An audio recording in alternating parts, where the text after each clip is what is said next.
ಈ ಸರ್ಕಾರಕ್ಕೆ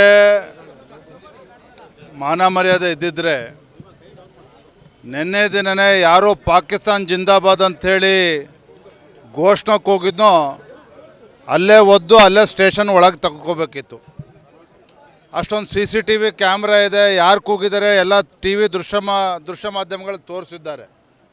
ತನಿಖೆ ಮಾಡೋಂಥದ್ದು ಏನಿದೆ ಅಲ್ಲಿ? ದೇಶದ್ರೋಹಿಗಳನ್ನು ಕೂಡ ಒಳಗೆ ಹಾಕೋಕ್ಕೆ ನೀವು 10 ಬಾರಿ ಯೋಚನೆ ಮಾಡ್ತೀರಿ. ಅದಕ್ಕೆ BJP ಹೋರಾಟಕ್ಕೆ ಇಳಿಬೇಕಾಗಾದ್ರೆ ದೇಶದ್ರೋಹಿಗಳನ್ನು ಹಿಡೀರಿ ಅಂತ ಹೇಳಿದ್ರೆ, ಯಾರು ದೇಶದ್ರೋಹಿಗಳ ವಿರುದ್ಧ ನಿನ್ನೆ ಹೋರಾಟ ಮಾಡ್ತಕ್ಕಂಥ ಪ್ರಯತ್ನ ಮಾಡಿದ್ರು BJP ಕಾರ್ಯಕರ್ತರು, ಅವರನ್ನು ಹಿಡಿದು ಒಳಗಾಗ್ತಕ್ಕಂಥ ಕೆಲಸ ಕಾಂಗ್ರೆಸ್ ಸರ್ಕಾರ ಮಾಡಿದ್ದಾರೆ. ಬಹುಶಃ ನಾನು ಅಂದ್ಕೊಂಡಿರಾಗ ಇತ್ತೀಚಿನ ದಿನಗಳಲ್ಲಿ ಸರ್ಕಾರದ ನಡವಳಿಕೆಗಳನ್ನು ನೋಡಿದ್ರೆ 5ನೇ ಗ್ಯಾರಂಟಿ ಜೊತೆ 6ನೇ ಗ್ಯಾರಂಟಿನೂ ಕೂಡ ಜೋಡಿಸ್ಕೊಂಡಿದ್ದಾರೆ. ದೇಶದ್ರೋಹಿಗಳನ್ನು ರಕ್ಷಣೆ ಮಾಡ್ತಕ್ಕಂಥ ಒಂದು ಘೋಷಣೆನೇ ಅವ್ರು ಮಾಡ್ದಂಗೆ ಕಾಣ್ತಾರೆ ಕಾಂಗ್ರೆಸ್ ಪಕ್ಷದವರು. ಅಂದರೆ ಈ ರೀತಿ ನಡವಳಿಕೆ ರಾಜ್ಯ ಸರ್ಕಾರದ್ದು, ಮತ್ತು ಅದನ್ನು ತಪ್ಪಿತಸ್ಥರನ್ನು ಇವರು ನಿರಪರಾಧಿ ಅನ್ನೋ ರೀತಿಯಲ್ಲಿ ಹೇಳ್ತಕ್ಕಂಥದ್ದು ನಿಜವಾಗ್ಲೂ ಕೂಡ ಖಂಡನೀಯ. ಭಾರತೀಯ ಜನತಾ ಪಾರ್ಟಿ ಹಾಗಾಗಿ ನಿನ್ನೆ ದಿನವೇ ತತ್ಕ್ಷಣ ನಮ್ಮ ಶಾಸಕರು ಎಲ್ಲರೂ ಸೇರಿ ಇವತ್ತು ನಿನ್ನೆ ದಿನ ಪೊಲೀಸ್ ಸ್ಟೇಷನ್ಗೆ ಹೋಗಿರ್ತಕ್ಕಂಥದ್ದು, ನಮ್ಮ ಕಾರ್ಯಕರ್ತರು ಕೂಡ ಹೋರಾಟಕ್ಕೆ ಇಳಿದಿರ್ತಕ್ಕಂಥದ್ದು.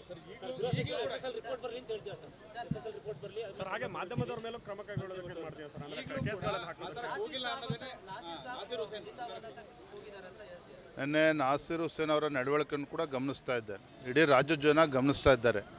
ಒಬ್ಬ ರಾಜ್ಯಸಭಾ ಸದಸ್ಯನಾಗಿ ಆಯ್ಕೆಯಾದ ಮರುಕ್ಷಣ ಈ ರೀತಿ ಘಟನೆ ನಡೀತದೆ ಅಂದರೆ ಮುಂದೇನು ಗಂಡಾಂತರ ಕಾದಿದೆಯೋ ರಾಜ್ಯಕ್ಕೆ ಗೊತ್ತಿಲ್ಲ.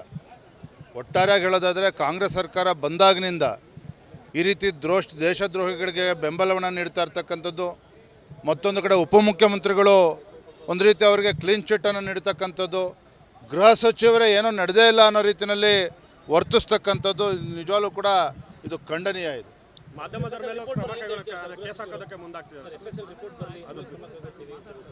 ಅದನ್ನೇ ಹೇಳ್ತಾ ಇರ್ತಕ್ಕಂಥ ನೋಡಿ, ಇವತ್ತು ಪ್ರಜಾಪ್ರಭುತ್ವದ 4ನೇ ಅಂಗ ಇವತ್ತು ಪತ್ರಿಕಾ ಹಾಗೂ ಮಾಧ್ಯಮ ರಂಗ. ಅವರ ಮೇಲೂ ಕೂಡ ದಬ್ಬಾಳಿಕೆ ಮಾಡ್ತಕ್ಕಂಥದ್ದು, ಈ ರೀತಿ ಅವ್ರ ಮೇಲೇನೋ ಕ್ರಮವನ್ನು ಕೈಗೊಳ್ತೇನೆ ಅಂತ ಹೇಳ್ತಕ್ಕಂಥದ್ದು, ಈ ರೀತಿ ನಡವಳಿಕೆ ಇದೆಯಲ್ಲ, ಇದು ನಿಜವಾಗ್ಲೂ ಕೂಡ ಒಂದು ಪ್ರಜಾಪ್ರಭುತ್ವ ವಿರೋಧಿ ನಡವಳಿಕೆ ಇದೆ.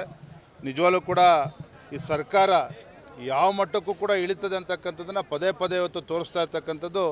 ಎಲ್ಲೋ ಒಂದು ಕಡೆ ರಾಜ್ಯದ ಜನರು ಇವತ್ತು ತಲೆ ತಗ್ಗಿಸ್ತಕ್ಕಂಥ ಒಂದು ವಾತಾವರಣ ನಿರ್ಮಾಣ ಆಗಿದೆ.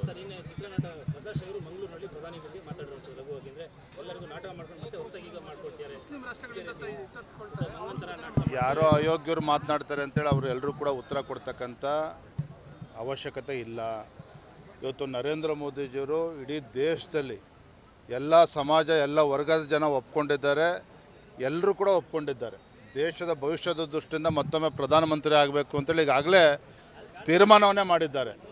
ಎಲ್ಲಿಯವರೆಗೂ ಅಂತ ಹೇಳಿದ್ರೆ, ಕಾಂಗ್ರೆಸ್ ಪಕ್ಷದ ಅಧ್ಯಕ್ಷ ಖರ್ಗೆ ಅವರು ಲೋಕಸಭೆಯಲ್ಲಿ ಹೇಳ್ತಾರೆ 400ಕ್ಕೂ ಹೆಚ್ಚು ಸ್ಥಾನಗಳನ್ನು BJP ಗೆಲ್ತದೆ, ಮೋದಿ ಪ್ರಧಾನಮಂತ್ರಿ ಆಗ್ತಾರೆ ಅಂತೇಳಿ ಸ್ವತಃ ಮಲ್ಲಿಕಾರ್ಜುನ್ ಖರ್ಗೆ ಅವರೇ ಲೋಕಸಭೆಯಲ್ಲಿ ಹೇಳಿದ್ದಾರೆ. ಹಾಗಾಗಿ ಈ ರೀತಿ ಉಡಾಫೆಯಾಗಿ ಮಾತಾಡ್ತಕ್ಕಂಥವ್ರಿಗೆ ರಾಜ್ಯದ ಜನ, ದೇಶದ ಜನನೇ ಉತ್ತರವನ್ನು ಕೊಡ್ತಾರೆ, ಅದಕ್ಕೆ ತಕ್ಕ ಉತ್ತರವನ್ನು ನೀಡ್ತಾರೆ. ಹಿನ್ನಡೆ ಏನಿಲ್ಲ ರೀ, ನಮ್ಮ ಅಧಿಕೃತ ಅಭ್ಯರ್ಥಿ ಏನಿದ್ರು ಬಾಂಡ್ಗೆ ಅವರು ನೆನ್ನೆ ಗೆದ್ದಿದ್ದಾರೆ. ನಾವು ಮತ್ತು JDS ಪಕ್ಷ ಸೇರಿ 5ನೇ ಅಭ್ಯರ್ಥಿ ಹಾಕಿದ್ದು ಸತ್ಯ ಇದೆ, ಅದಕ್ಕೆ ಕಾರಣಗಳು ಕೂಡ ಇದೆ, ಮುಂದಿಂದ ಎಲ್ಲೋ ಕೂಡ ಗೊತ್ತಾಗ್ತದೆ. ರಾಜ್ಯ ಸರ್ಕಾರ ಕರೆಂಟ್ ಬಿಲ್ನ ಮತ್ತೆ 2ನೇ ಬಾರಿಗೆ ಹೆಚ್ಚಿಗೆ ಮಾಡೋದಕ್ಕೆ ಮುಂದಾಗ್ತಾ ಇದೆ ಸರ್. ರೈತರ ಪರವಾಗಿರ್ತಕ್ಕಂಥ ಸರ್ಕಾರ, ಬಡವರ ಪರವಾಗಿರ್ತಕ್ಕಂಥ ಸರ್ಕಾರ, ನುಡಿದಂತೆ ನಡೆದಿದ್ದೇವೆ ಅಂತೇಳಿ ಬಾರಿ ಕೊಚ್ಕೊಳ್ತಕ್ಕಂಥ ಸರ್ಕಾರ ಅಧಿಕಾರಕ್ಕೆ ಬಂದಾಗಿನಿಂದ ಇಲ್ಲಿಯವರೆಗೂ ಸಹ ಇವರ ನಡೆಗಳು ಎಲ್ಲವೂ ಸಹ ರೈತ ವಿರೋಧಿ, ಬಡವರ ವಿರೋಧಿ, ದಲಿತ ವಿರೋಧಿ ನಡವಳಿಕೆಗಳಿದ್ದಾವೆ. ಇವತ್ತು ವಿದ್ಯುತ್ ವಿಚಾರದಲ್ಲಿ ಯಾವ ರೀತಿ ರೈತರು ಟ್ರಾನ್ಸ್ಫಾರ್ಮರ್ ಅವ್ರು ಹೊಲಕ್ಕೆ ಹಾಕೋಬೇಕು ಅಂತೇಳಿ 2.5 3 ಲಕ್ಷ ರೂಪಾಯಿ ಖರ್ಚಾಗಬೇಕಾಗ್ತದೆ.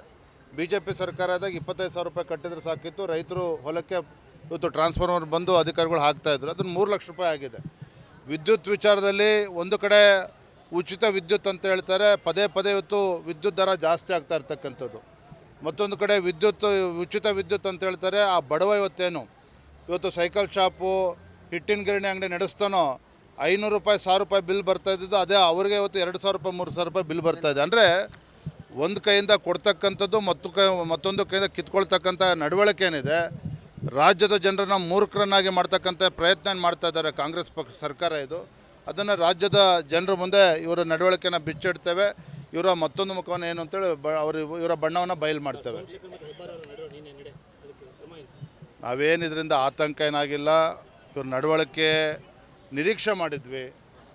ಇದಕ್ಕೆ ಮುಂದೆ ಯಾವ ರೀತಿ ಮಾಡಬೇಕು ಅದನ್ನು ನಾವೆಲ್ಲ ಲೀಗಲ್ ಎಕ್ಸ್ಪರ್ಟ್ಸ್ ಹತ್ರ ನಮ್ಮ ಕೇಂದ್ರದ ವರಿಷ್ಠತ ಚರ್ಚೆ ಮಾಡಿ ಅದಕ್ಕೆ ಯಾವ ರೀತಿ ಕ್ರಮವನ್ನು ಕೈಗೊಳ್ಬೇಕು ನಿಶ್ಚಿತವಾಗಿ ಕ್ರಮವನ್ನು ಕೈಗೊಳ್ತೇವೆ. ಎಲ್ಲವೂ ಆಗಿದೆ. ಇರಲಿ, ಭಗವಂತ ಅವ್ರು ಒಳ್ಳೇದು ಮಾಡಲಿ. ಮುಂದಿನಗಳು ಜನ ತೀರ್ಮಾನ ಮಾಡ್ತಾರೆ, ತಕ್ಕ ಉತ್ತರ ನೀಡ್ತಾರೆ. ಏನ್ರಿ ಅವ್ರನ್ನೇ ಕೇಳ್ಕೊಳ್ಳಿ. ಎಲ್ಲವೂ ಕೂಡ ಈಗಾಗಲೇ ವರಿಷ್ಠನ ಸಂಪರ್ಕದಲ್ಲಿದ್ದೇವೆ. ಈಗ ಏನು ಕ್ರಮವನ್ನು ಕೈಗೊಳ್ಬೇಕು ಕ್ರಮ ಕೈಗೊಳ್ತೇವೆ. ಎಲ್ಲ ಚರ್ಚೆ ನಡೀತಿದೆಪ್ಪ. ಮುಂದಿನ ವಾರದಲ್ಲಿ ಎಲ್ಲವೂ ಕೂಡ ಅಂತ ಎಲ್ಲ BJP ಮತ್ತು JDS ಮೇಲೆ ಚರ್ಚೆ ಆಗಿ ಯಾವ ಕ್ಷೇತ್ರ ಏನೋ ತೀರ್ಮಾನ ಆಗ್ತದೆ. Thank you.